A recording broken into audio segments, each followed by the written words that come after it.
Chapter 6. In the Night. Michael caught up with Milly in the dark corridor. "I'm so glad that's the end of dinner," he said. "I've never felt so uncomfortable in my life."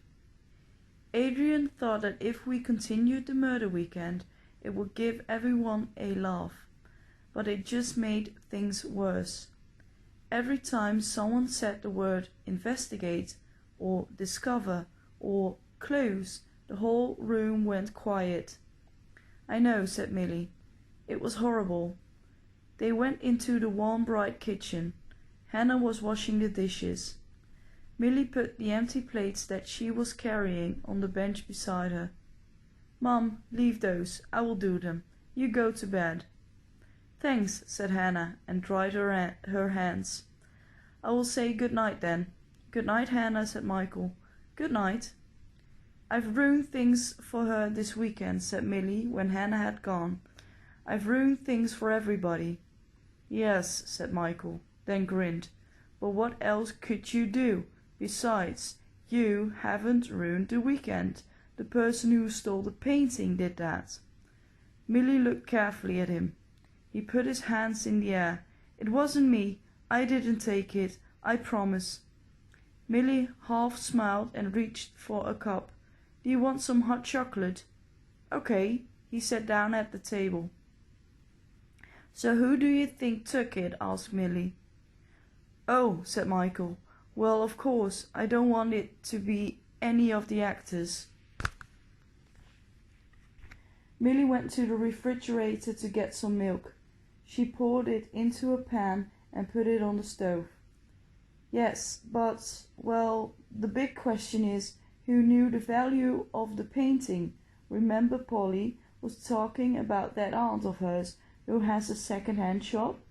Polly tried to tell me the painting wasn't valuable, but maybe she knew it was, and she wasn't with everyone else today.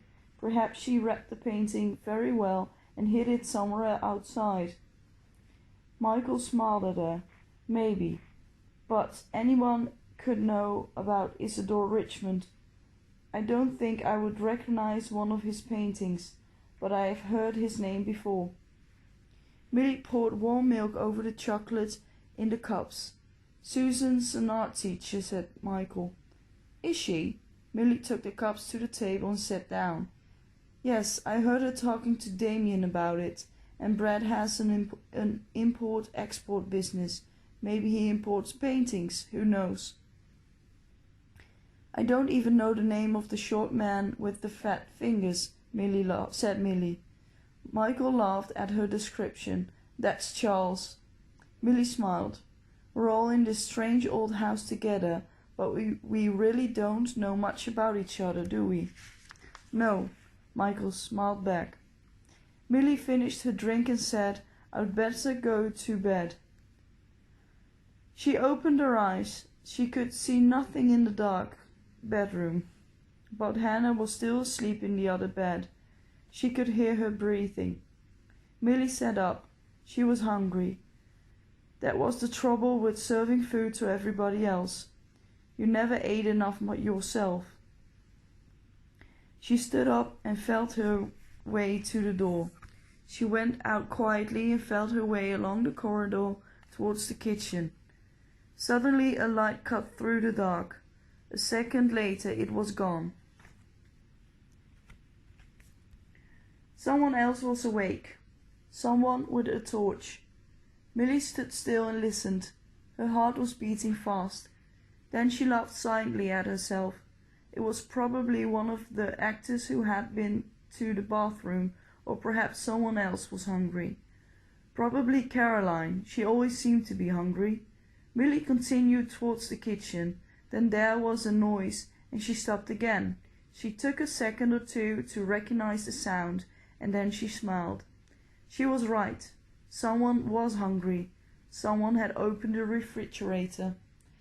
Milly walked to the end of the corridor. The kitchen door was half shut. She pushed it open.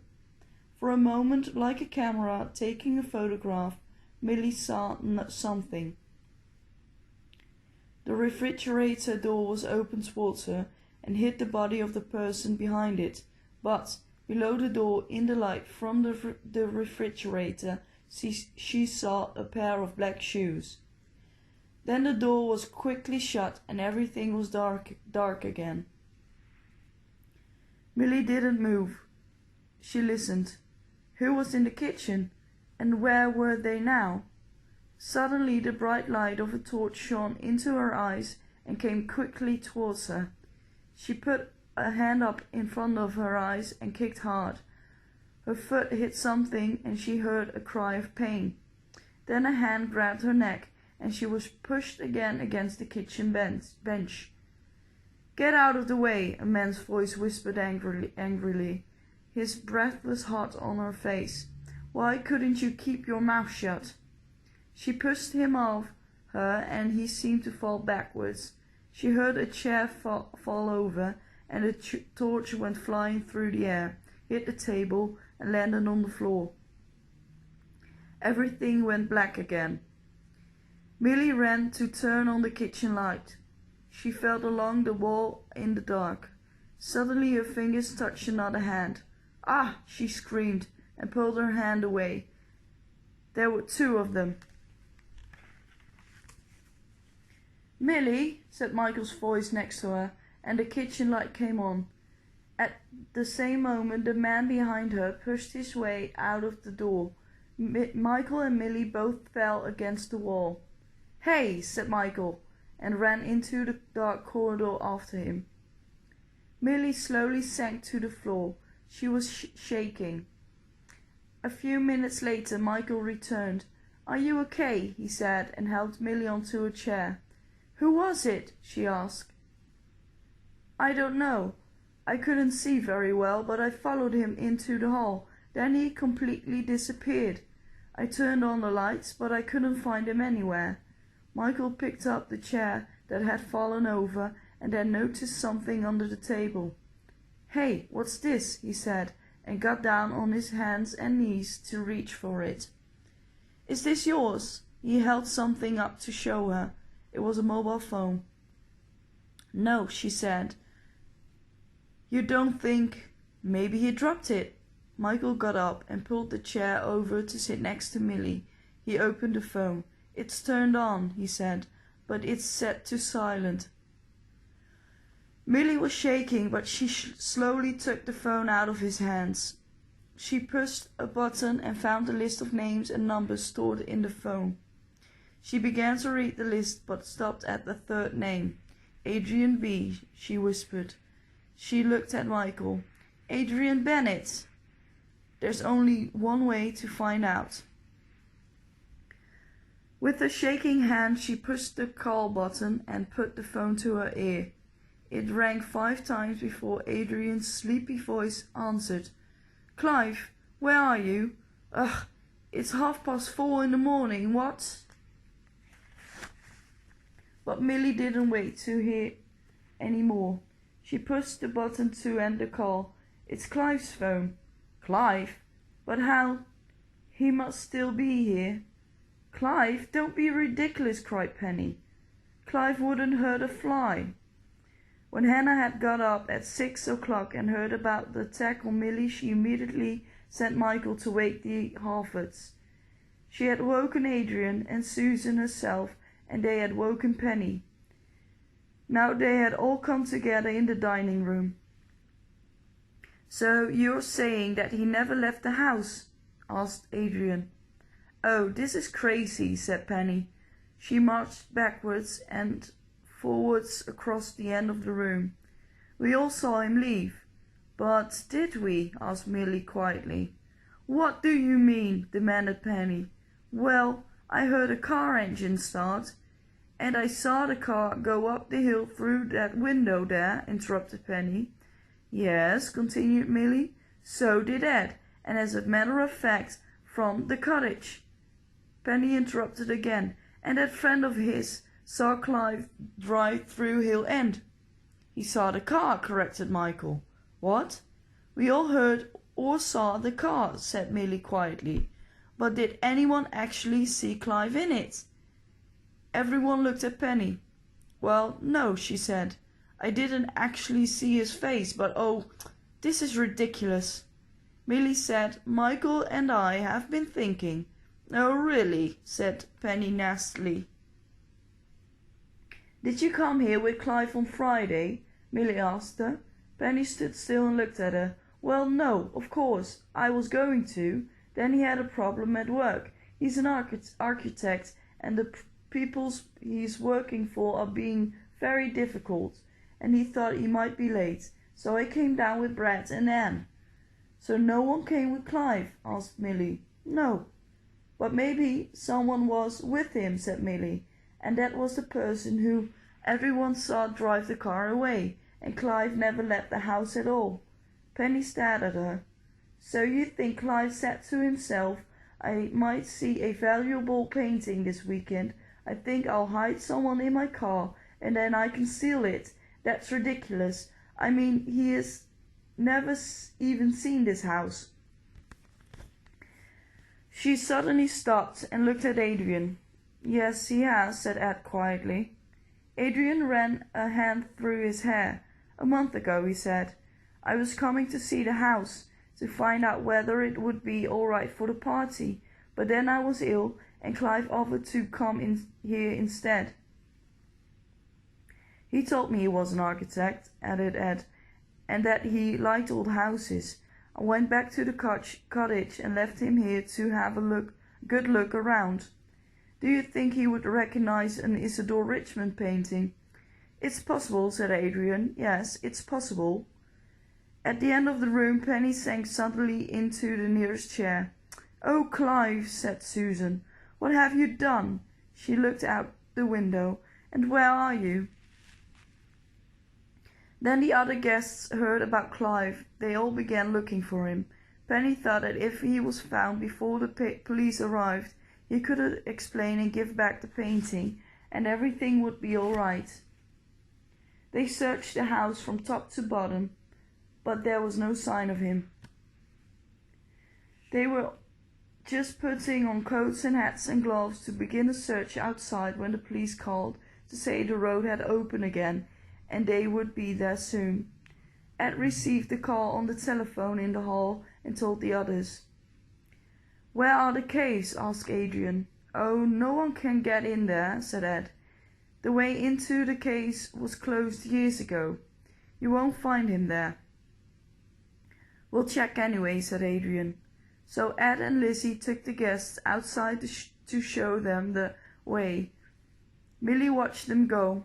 Then Caroline, Rod and Polly appeared, also in hats and coats. Well, darling, said Caroline to Milly, since your little mystery has ended ours, we're going for a walk. And followed by Rod and Polly, she swept out the front door. Milly smiled and started back towards the kitchen. When she passed the library, she saw Michael in there and stopped. He put down his book and grinned at her. Have they found him yet? No, Adrian thinks he may be hiding in the caves. Michael looked at her carefully. But you don't. Well, I've been thinking. Michael laughed. Yes. When he grabbed me in the kitchen, he said, why couldn't you keep your mouth shut? So he must know that I found out about the painting. He must be able to hear us. I think that he's hiding somewhere quite close. Michael looked interested. You followed him into the hall, said Milly, and then you said he disappeared, didn't you? Yes, he couldn't go out through the front door. It was locked. I checked it, and I didn't hear him run upstairs. And I checked both the dining room and the sitting room, and there was no one there. Milly walked back to the hall, and Michael followed her. The front door opened, and Ed and Lizzie came in with 2 policemen. They took them into the sitting room. Milly looked around the hall, then walked into the dining room and back out again. She was looking carefully at the rooms. Clive is an architect, she said. Do you think he could see something that we can't? She looked at the wood paneling of the wall beneath the staircase. Most houses had a cupboard under the stairs, and these stairs were so large There must be lots of rooms under them. But there was no cupboard door. "He's in there," she said. She began to run her hands over the wall and push parts of the paneling. "There must be a door here somewhere." "A door?" said Michael behind her. "Be careful, Milly. If there is some kind of door there, he could rush out at you." He called to the police. "Could you come here, please?" Suddenly a piece of paneling moved under Milly's hands and a door in the wall opened. One of the policemen moved forward, slowly opened the door with his foot and shone his torch into the dark corridor beyond. "Hello, sir," he said, and there was Clive. He was sitting on the floor next to the painting, his head in his hands. He slowly turned his face towards the open door. His eyes met Milly's. "Got me?" he said. The policeman dragged him out, and one of them brought out the painting. Ed went to look at the hidden door. "I didn't even know that corridor was there," he said. "What is it for?" asked Milly. Clive half smiled at her. "The staff," he said. "Didn't you think it was a long way from the kitchen to the dining room?" "Yes," said Milly. "You mean the staff used to come through there?" Clive nodded. "That way the guests wouldn't see them." He stared hard at her. "They wouldn't get in anybody's way." "But there's no door into the kitchen," said Lizzie. "It's behind the refrigerator," said Clive, and gave a short laugh. "The newest part of the kitchen." "So you've been hiding in there since Friday night?" asked Milly. "Well, that wasn't the plan," said Clive nastily, "but yes, I had to take the painting the first night before Susan or someone else recognized it. I was going to be out of here before anyone woke on Saturday morning. But then the road was closed and the plan went wrong. The front door opened and Adrian, Susan and the other guests came into the hall." Clive looked at the door. The policeman beside him still held the painting. Penny came forward. "Clive, why?" Clive smiled to try to cover the look of shame on his face. "Business is bad, Pen. I've been losing money for months and months. I was going to lose the whole business. I couldn't lose the business that my father started, could I? I needed some money quickly. When I saw the painting, I couldn't believe it. It was just hanging there. It was covered in dust. I talked a bit to Ed. I knew no one would miss it. I wouldn't even have to break in. It was going to be easy." "Who drove your car away?" asked Adrian. "Toby." "Your brother?" said Susan, surprised. "Yes." Clive turned to one of the policemen. "But I won't say that again at the police station." He turned back to the others. "I was going to take the painting and let myself out of the house after you all had gone to bed on Friday night, and walk about a quarter of a mile up the road. Toby was going to come back and pick me up, but then the road was closed," he said bitterly. "I called him in the middle of the night and told him to pick me up last night, but the road was closed again." He looked back at the hidden corridor. It was freezing in there. "Come on, sir," said one of the policemen. The other one gave the painting to Ed. "We'll have to send someone down to get photographs of this," he smiled, "so don't sell it yet." The policeman led Clive outside, and Penny and the others followed. Milly went to the door. Caroline, Rod and Polly were watching from a distance. Then they came over and they all went inside. Hannah was there. "Are you all right?" she asked Milly. "They found him," said Caroline. "Milly did," said Michael, "in there," and he pointed at the hidden corridor. "Aren't you clever, darling?" said Caroline. "But we're never doing another murder weekend with you again. Your mystery was far too interesting." Everyone laughed. "That's right," said Michael. "We can't beat the mystery of murder in the moonlight." And everyone turned to look at the painting Ed was holding. Lizzie put a hand on Milly's arm and quietly said, "Thank you, dear." "You're welcome." "Well, I think it's time for us to leave," said Caroline, and the actors began to go. "Wait a minute," said Milly. "Who did kill Polly? I mean Miss O'Halloran?" Don't you know? Asked Caroline. She doesn't know, she said to the other actors. Michael grinned. All the clues were there. You're not very good at this, aren't you? Said Caroline. Millie laughed. Just tell me. Maybe I will, said Caroline, and went and put her arm around Hannah and began to lead her toward the kitchen. If Hannah here will make us a little bit of lunch before we go. The end.